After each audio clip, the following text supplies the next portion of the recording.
सुधीर श्रोताओं, संप्रति हम सब ऋग्वेद के प्रथम मंडल के 48वें सूक्त के 16वें मंत्र की व्याख्या में प्रवेश करने जा रहे हैं। यह मंत्र बृहति नामक छंद में निबद्ध है। दृष्टा ऋषि हैं प्रस्कर्ण और देवता हैं उषा। शीर्षक है शत्रुनाशक संपन्न जीवन की चाह। अब संबंधित मंत्र का पाठ हो जाए। ओम सं नो राया बृहता विश्व पेशसा मिमिक्षा समिराभिरा सं द्युम्नेन विश्वतुरोषो मही सं वाजैर्वाजिनीवती। शब्दार्थ जाने। उषा हे उषा देवी, बृहता विश्व पेशसा राया। बृहता माने व्यापक और विश्व पेशसा माने विश्व माने होता है संपूर्ण और पेशसा माने सुंदर, राया माने धन। तो राय धन हमें मिले, कैसा मिले? बृहत माने व्यापक रूप से मिले। और कैसा वो धन हो कि विश्व पेशसा, सभी लोगों द्वारा प्रशंसित हो और सुंदर माना जाए। तो न हम लोगों को सममिमक्ष, कथित धन से मिमिक्ष माने परिपूर्ण कर दो। और इड़ा भी सम आ। इड़ा भी, इड़ा का कई अर्थ होता है। इड़ा माने पृथ्वी भी होता है। इड़ा एक देवी भी हैं। और इड़ा जो हैं वो गो के लिए भी आता है। और गो और पृथ्वी समान अर्थ में वैसे भी प्रयुक्त होते हैं। तो यहाँ पर जो इड़ा है वो गायों के लिए आया है, गोधन के लिए आया है। तो इड़ा भी माने गोधन द्वारा, सम आ माने हमें संयुक्त कर दो। तो गोधन रहेगा तो क्या होगा? दुग्ध दही घृत आदि मिलेगा। इससे हमारा घर पुष्ट रहेगा, हमारे अतिथिगण स्वागत पाएंगे और यज्ञ कर्म संपन्न होगा। क्योंकि घृत दुग्ध आदि से ही, दही आदि से भी यज्ञ कर्म अच्छी तरह से समृद्ध हो पाता है। इसीलिए गो की बड़ी कामना की गई है मंत्रों में।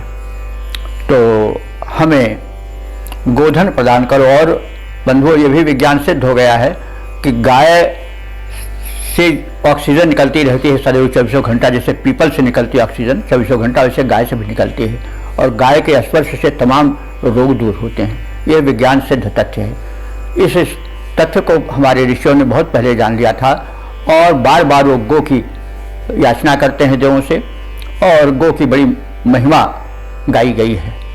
तो इसलिए हमें गो धन पर विशेष ध्यान देना चाहिए, संरक्षण में, परिपालन में। तो अब हाँ, ऋषि क्या कह रहा है कि हमें आप गोधन से युक्त करो। इड़ा भी सम आ, हमें गोधन से भली भांत संयुक्त करो। और वाजिनीवती मही उषा। अब ये उषा का विशेषण है। हे उषे, तुम कैसी हो? वाजिनीवती माने धन धान्य से समृद्ध हो। तो जो समृद्ध होगा वही तो दे पावेगा। तो हे उषे, तुम वाजिनीवती हो, धन धान्य से संपन्न हो। और मही माने महिमा मंडिता हो अथवा विस्तृत हृदय वाली हो, अन्न वाली हो। विश्वातुरा दुम्नेन सम। विश्वा माने संपूर्ण और विश्वातुरा माने संपूर्ण शत्रुओं को संहार करने वाले, पुष्ट धन से, अन्न धन से। दुम्नेन, दुम्न कहते हैं धन को। तो ऐसा धन जो कि संपूर्ण शत्रुओं का संहार कर दे, ऐसा हमें प्रदान करो। संपूर्ण शत्रु जो है उस हम बलिष्ठ रहेंगे तो ना हमारे भीतर जो विषाणु है शत्रु रूप में रोग के पैदा करने वाले संपन्न समृद्ध होकर के हम पर आक्रमण कर पाएंगे और न हमारे बाहरी शत्रु हम पर आक्रमण कर पाएंगे। इससे संपन्न होना और समृद्ध होना और शक्ति बलवीर से पुष्ट होना ये बहुत आवश्यक है। ऋषि ने इस पर बड़ा जोर दिया है। तो ऋषि क्या कामना कर रहा है कि हे संपूर्ण समृद्ध देवी उषे, तुम हमें अन्न दो, गोधन दो और शत्रु संहारक शक्ति दो और इस प्रकार से हमें हर तरह से संपन्न बनाओ। तो हे उषे देवी, व्यापक और सुशोभन धन से हमें संयुक्त करो, हमें गायों से परिपूर्ण करो। हे अन्न संपन्ना महिमाशालिनी उषे देवी, संपूर्ण सत्संहारक धन से हमें परिपूर्ण करो और अन्न तथा बल से हमें संपन्न करो। इसका हम जो है वह पद रूपांतरण देखें। व्यापक शोभन धन युक्त उषा गो और अन्न धन युक्त उषा, व्यापक शोभा धन युक्त उषा गो और अन्न धन युक्त उषा, जीवन सार्थक करने वाले धन और अन्न संयुक्त उषा। हमको व्यापक सुंदर धन दो, हमको व्यापक सुंदर धन दो, गोधन भी हमको अनगन दो, जिससे तन मन हो सके पुष्ट, ऐसा सदन अति शोभन दो। संपन्न बने, बलवान बने, हो अरिबाधा से मुक्त उषा, व्यापक शोभन धन युक्त उषा गो और अन्न धन युक्त उषा, जीवन सार्थक करने वाले धन और अन्न संयुक्त उषा। तो इस प्रकार से यह पद्यांतरण हम देख लिए। अब इसके सविया में बद्ध भाव को भी जान लें। हे उषे तुम व्यापक शोभन, हे उषे तुम व्यापक शोभन वित्त से देवी हमें परिपूर्ण करो। गोधन दो इस भांति मेरे घर को दध दुग्ध के द्वारा भरो। धन धान्यवती है उषे कृपया, अरिबाधा से देवी विमुक्त करो। बलवान बने वह अन्न हमें दो, बलवान बने वह अन्न हमें दो। व्यथाएं समस्त हमारी हरो, व्यथाएं समस्त हमारी हरो। बंधु, यह जो है इस प्रथम मंडल के 48वें सूक्त का 16वां मंत्र है, जो अंतिम मंत्र है। और हम इस सूक्त का संक्षिप्त परिचय प्राप्त कर लें। इस प्रथम मंडल के 48वें सूक्त में 16 मंत्र हैं। अब तक 582 मंत्र व्याख्यायित हो चुके हैं। मंत्र जो है बृहति छंद में निबद्ध हैं। मंत्र दृष्टा प्रस्करण हैं। देवता उषा हैं। उषा का प्रारूप एक देवी के रूप में किया गया है। वह अंधकार विनाशक है, मनुष्य के पथ को प्रशस्त करने वाली है और अपने अनुदानों से, धन धान्य से, गोधन आदि से उपासकों को संपन्न करने वाली है।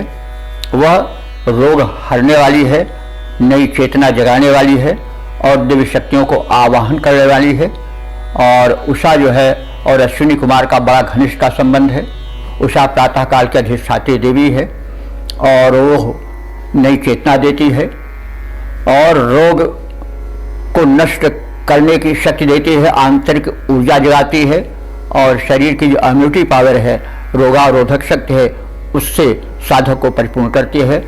उषा का सेवन, उषा काल में जगना, कर्म में लग जाना ऋषि का संदेश है, जिसका हम सब पालन करें, अपने को धनवान बनावें, उद्यमी बनावें और आरोग्य से परिपूर्ण जीवन बिताएं। यह संदेश है इस मंत्र का। और इस प्रकार से यह 48वां सूक्त समापन को प्राप्त हुआ। अब कल हम 49वें सूक्त में प्रवेश करेंगे।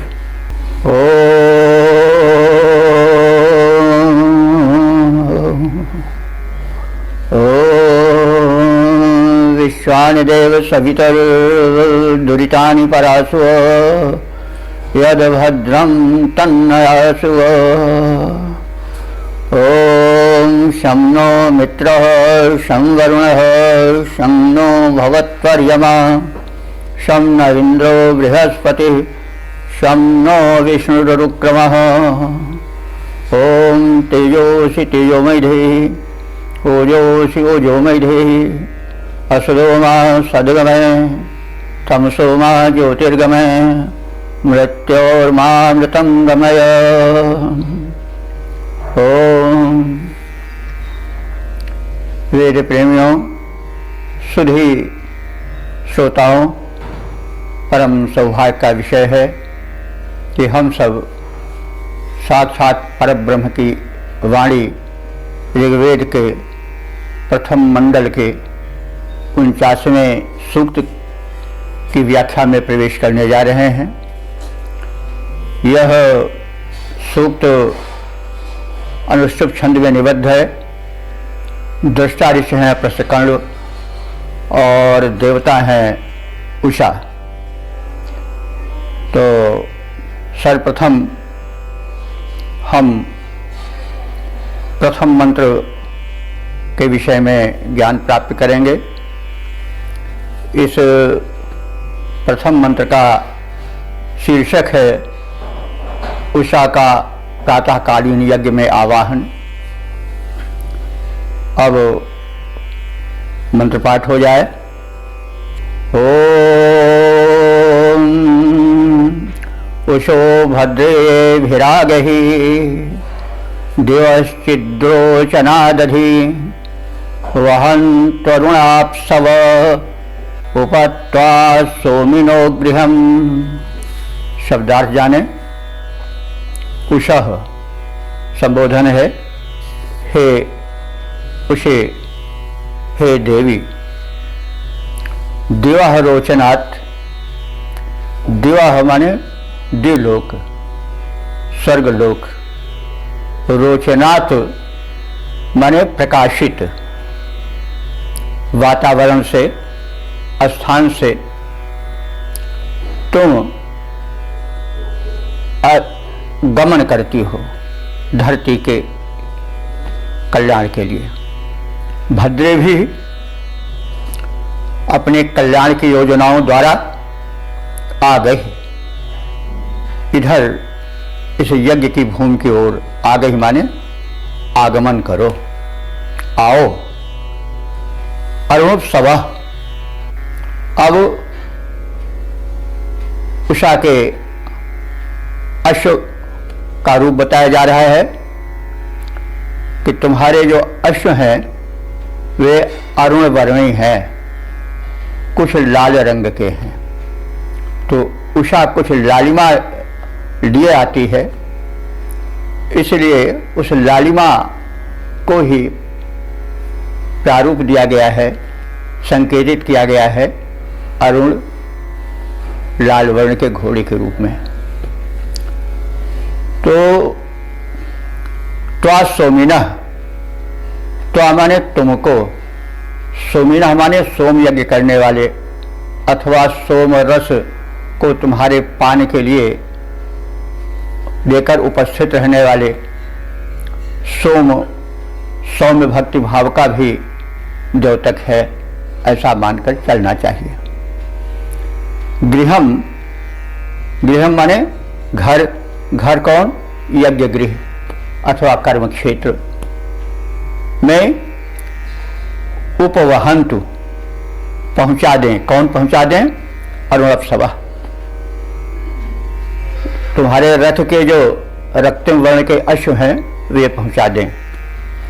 उपवहंतु लाकर इस उपस्थित कर दें के अरुणप्सवा, रक्तवर्णी तुम्हारे अश्व जो तुम्हारे रथ में नधे हैं।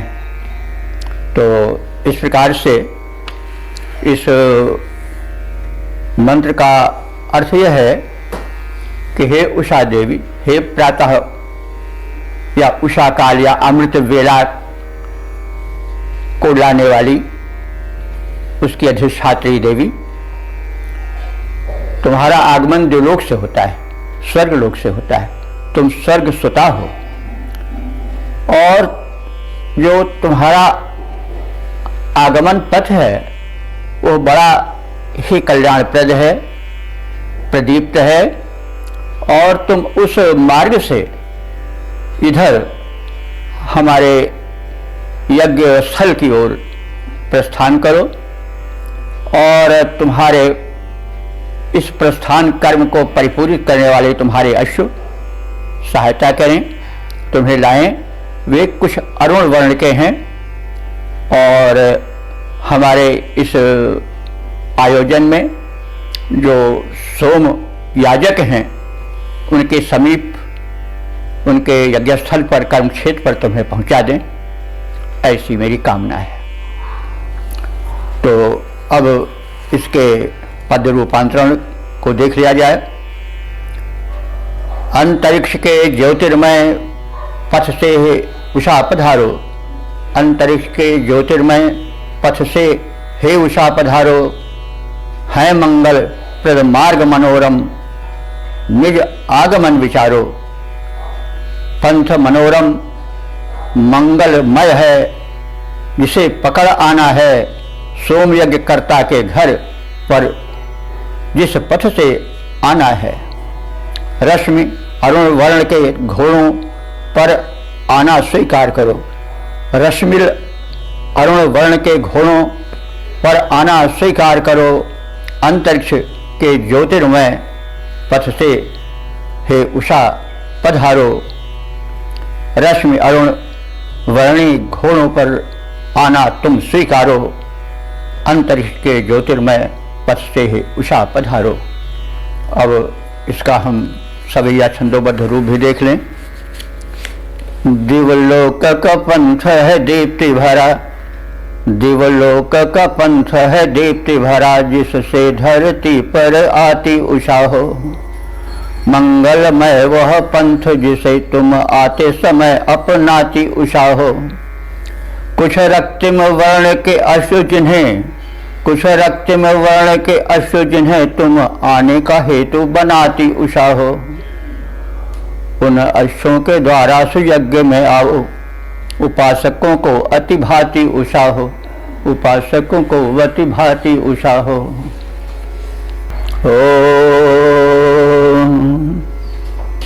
वेद प्रेमियों, सुधी श्रोताओं, संप्रति हम सब ऋग्वेद के प्रथम मंडल के 49वें सूक्त के दूसरे मंत्र की व्याख्या में प्रवेश करने जा रहे हैं।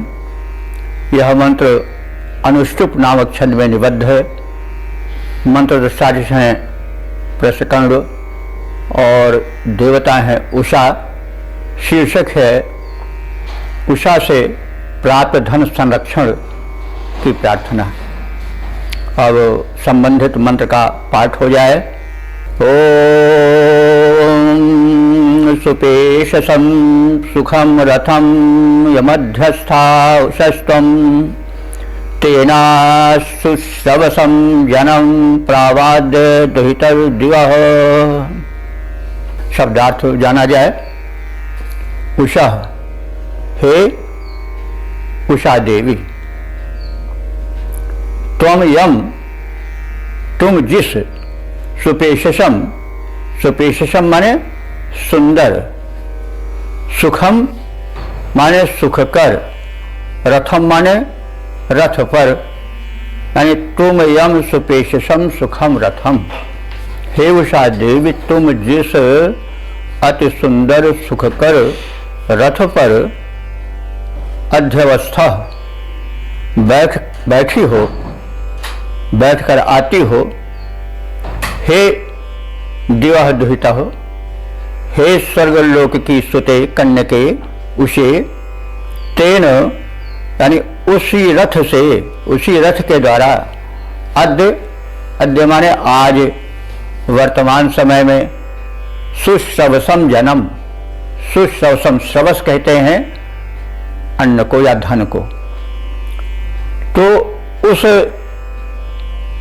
सुश्रवसम माने सुंदर और पर्याप्त धन धान्य को जिसे तुमने प्रदान किया है हमें उद्यमी बना करके, उसे आज, आद्य माने आज, उस श्रेष्ठ सुंदर धन से संपन्न जन को प्रअव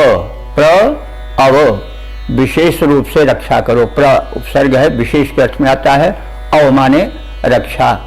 तो तुम उस धन को जिसे मुझे उद्यमी बना करके प्रदान किया है, उस धन के संरक्षण के लिए के हेतु आओ।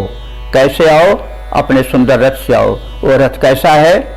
बड़ा सुंदर है, मनोहर है, सुदर्शन है और सुखकारी है। तो धन को देवता ने दे दिया, लेकिन देना ही पर्याप्त नहीं है, उसका रक्षण भी होता रहे। रक्षण आवश्यक है। धन को चोर लुटेरे भी ले जा सकते हैं। कोई बुरी लत में फंस जाए, स्वयं घर का मालिक का, घर के सदस्य, तो भी धन चला जाएगा। तो यह सब छिपा हुआ है कि आप चोर लुटेरों से तो बचाओ ही, जो कुटेव के द्वारा धन नष्ट होता है उससे भी रक्षा करो। तो इस प्रकार से प्राप्त धन की, चाहे जो धन हो, धन की विविध कोटियाँ हैं, किसी भी प्रकार का धन है जो तुमने कृपा कर उद्यम जगाकर हमें दिया है, उसका संरक्षण भी करो, ऐसी प्रार्थना है। तो अब इस मंत्र का पद रूपांतरण देख लिया जाए। उषा देवी रथ रम्य तुम्हारा, वह अति सुखद सवारी। उषे देवी रथ रम्य तुम्हारा, वह अति सुखद सवारी। उसी श्रेष्ठ रथ द्वारा आओ, रक्षा करो हमारी। जो यजमान हव्यदाता शुभ कर्म यज्ञ करते हैं, हविष्यान अर्पित कर तेरा सुखद ध्यान धरते हैं। स्वर्ग कन्या के संरक्षण दे, उनको करो सुखारी। उषा देवी रथ रम्य तुम्हारा, वह अति सुखद सवारी। उसी श्रेष्ठ रथ द्वारा आओ, रक्षा करो हमारी। इसका सवैया रूप देख लिया जाए। मनोहारी बड़ा सुखकारी बड़ा, मनोहारी बड़ा सुखकारी बड़ा रथ है, जिसको अपनाती उषा हो। अति दिव्य सवारी तुम्हारी बड़ी, जिस पर आसीन हो आती उषा हो। तुम स्वर्गस्थ ते उपकारी बड़ी, जगती गुण तेरा ही गाती उषा है। प्राप्त हुए धन रक्षण हेतु, धरा तुमको ही बुलाती उषा है। मनोहारी बड़ा सुखकारी बड़ा रथ है, जिसको अपनाती उषा हो।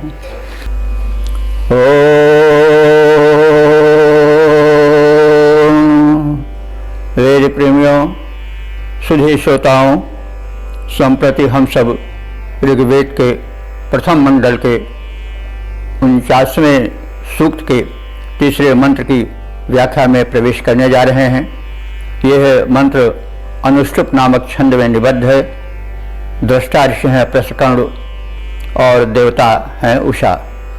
मंत्र का शीर्षक है कर्म प्रेरिका उषा। अब मंत्र का पाठ हो जाए। ओम वयश्चित्ते पतत्रो द्विपच्चतुष्पदर्जुनी उषः प्रारन् ऋतुरनु दिवो वन्तेभ्यस्परि। ओम। अब शब्दार्थ से परिचित हो लें। अर्जुन उषा, अर्जुन कहते हैं शुभ्र वर्ण, गौर वर्ण। तो हे गौर वर्णा, शुभ्र वर्णा उषे, ते ऋतून अनु, तुम्हारे आगमन के पश्चात, ते माने तुम्हारे, ऋतून माने आगमन, अनु माने पश्चात। तो हे शुभ वर्ण वाली सुशोभन उषा, तुम्हारे आगमन के पश्चात क्या होता है?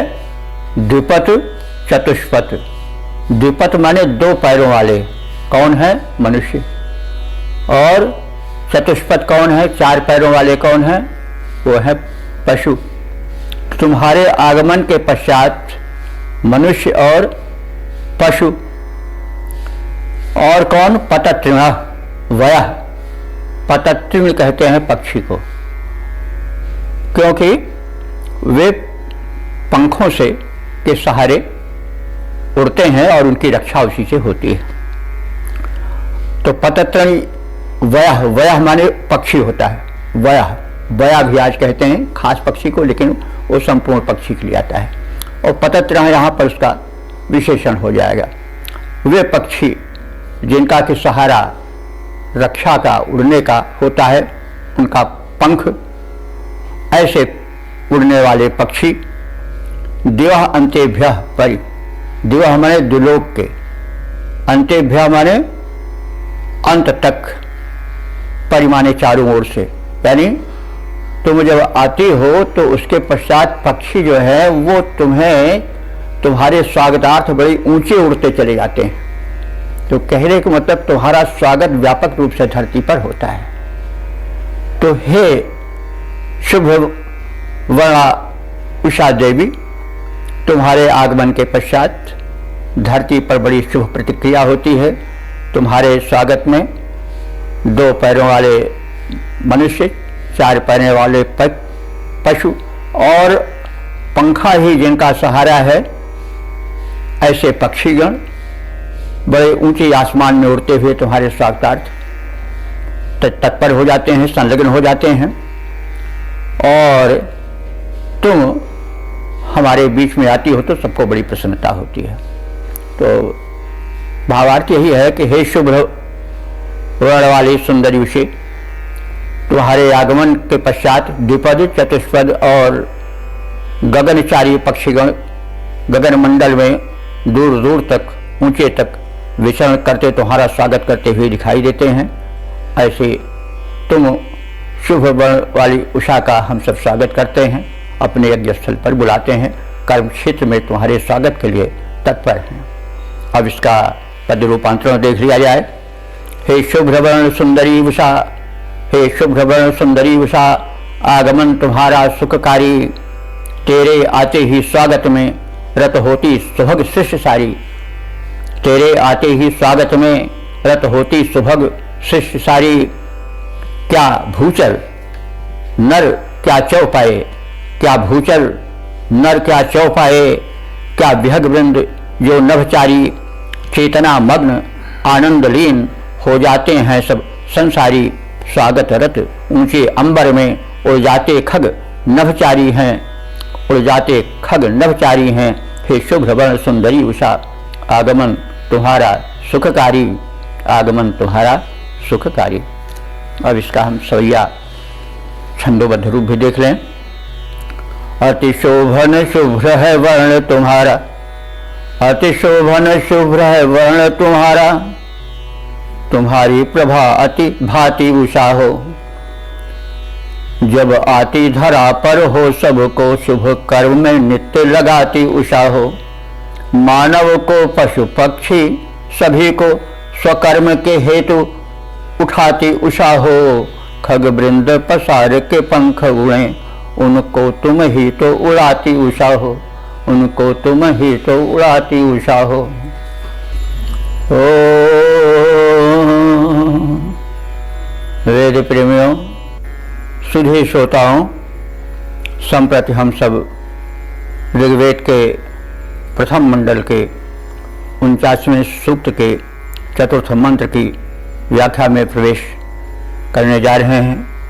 यह मंत्र इस सूक्त का समापन वाला मंत्र है, अनुष्टुप छंद में निबद्ध है।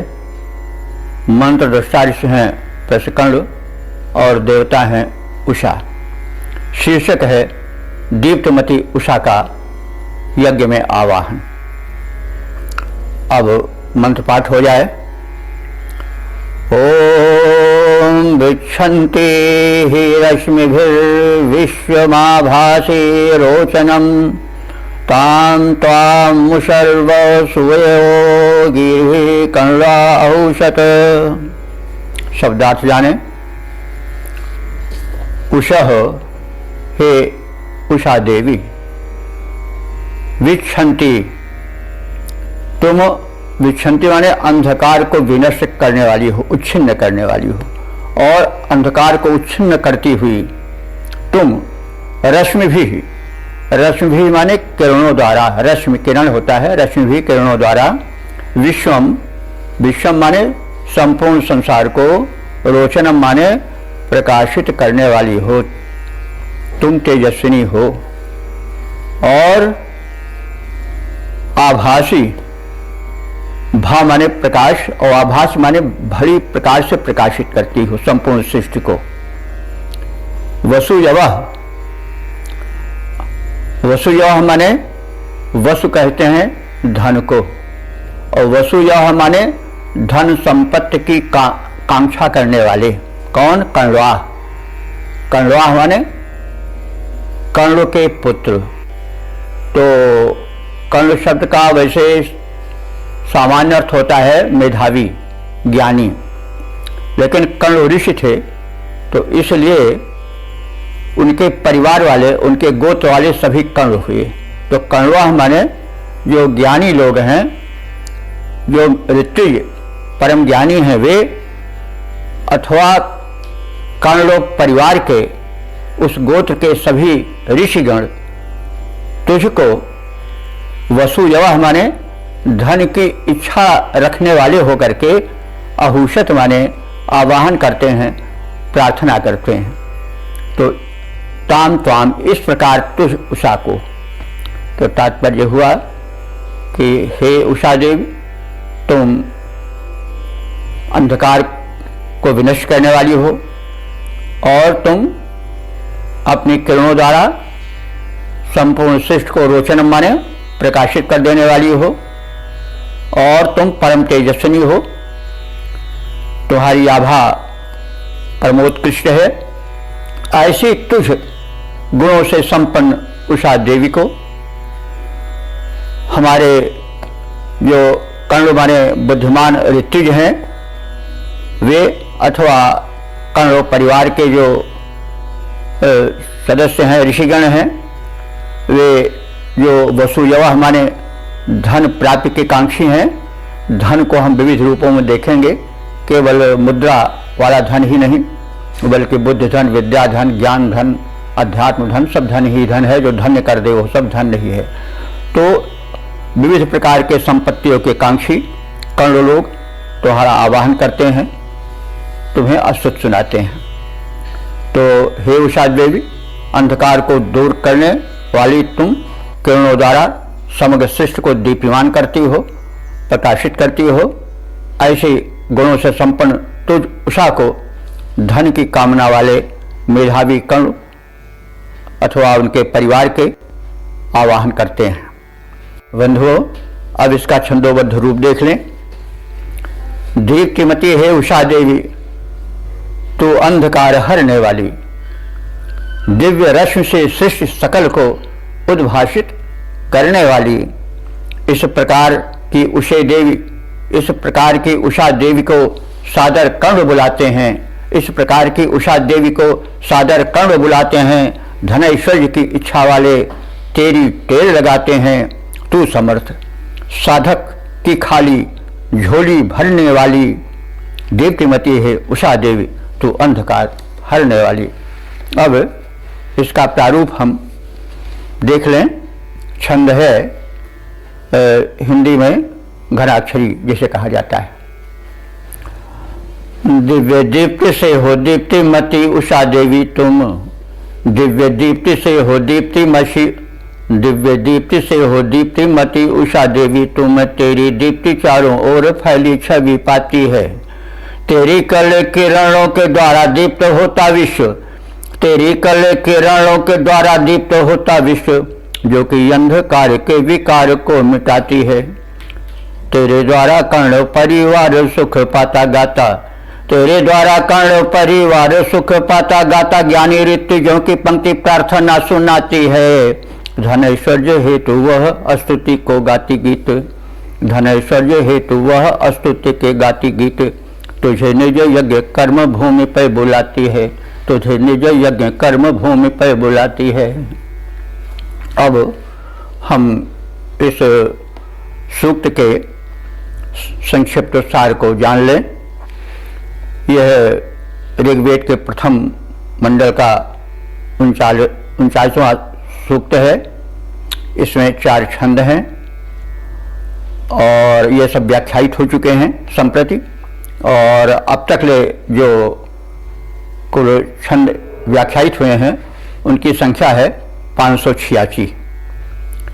इस सूक्त के सभी छंद अनुष्टुप नामक छंद में निबद्ध हैं और ऋषि हैं प्रश कर्ण, देवता है उषा। तो उषा परम शक्तिमान परमात्मा की वह शक्ति है जो चेतना लाती है, कर्मठता जगाती है। ऋषियों ने उसे ही उषा के रूप में देखा है। तो उषा का परम मनोरम चित्रण, काव्य में चित्रण उषा सूक्त में हुआ है। वह कर्म की प्रेरिका है, प्राण मात्र को कर्म में लगाती है, नवीन चेतना जगाती है और अमृत बरसाती है। उषा काल को अमृत बेला भी कहा जाता है। यह वह काल है जो सूर्योदय से थोड़े पहले का होता है, जबकि झुलफुलापन आ जाता है। अंधकार जो कि रोधक है, जो कि पथ में अवरोध पैदा करता है, उसको उषा हटा देती है और शुभ कर्म प्रेरिका बन करके मुस्काती हुई आती है। इसके इस स्वरूप पर, गुण पर मुग्ध होकर के ऋषियों ने मुक्तकंठ से प्रार्थना की है। उषा का मानवीकरण हुआ है। एक निवेदन और हम करना चाहते हैं कि मानवीकरण को अंग्रेजी में पर्सोनिफिकेशन कहा जाता है और उस अलंकार की वहाँ बड़ी कद्र है। और लोग बताते हैं कि यह अंग्रेजों के या अंग्रेजी साहित्य की देन है पर्सोनिफिकेशन अलंकार, लेकिन वे शायद इस ओर नहीं ध्यान देते हैं कि हमारे ऋषियों मुनियों ने बहुत पहले बड़ा सुंदर मानवीकरण प्रस्तुत किया है। उषा देवी इसका दिव्य उदाहरण है। तो इस उषा सूक्त की मनोहारिणी छटा को हम देखें, जिसमें कि उषा से चेतना, जागरण और दीप्ति की प्राप्ति होती है और उससे धनैश्वर्य की भी कामना की जाती है। जो कर्मठ होगा वो धनैश्वर्य को पावेगा ही। कर्मठ उषा काल में जो होता है वो विशेष अपने कर्म में सफलता प्राप्त करता है, क्योंकि एक विशेष चेतना, एक विशेष दैवी शक्ति का संचरण इस उषा काल में होता है। बार बार इस कहना चाहता है कि जो उद्यमी हैं, जो ऐश्वर्य चाहते हैं, वो उषा काल में प्रवृत्त हो जाएं और अपने कर्म में संलग्न हो जाएं। यह ऋषि का विशिष्ट संदेश है, जिसका अनुपालन सबको करना चाहिए। जो वैदिक ऋषियों की सबसे बड़ी देन है, एक विचारात्मक प्रस्तुति है। हमें हर मंत्र के जो सूक्ष्म विचार हैं, जो संदेश हैं, उनको धारण करके अपने जीवन में उतारना चाहिए। ये आपसे निवेदन है।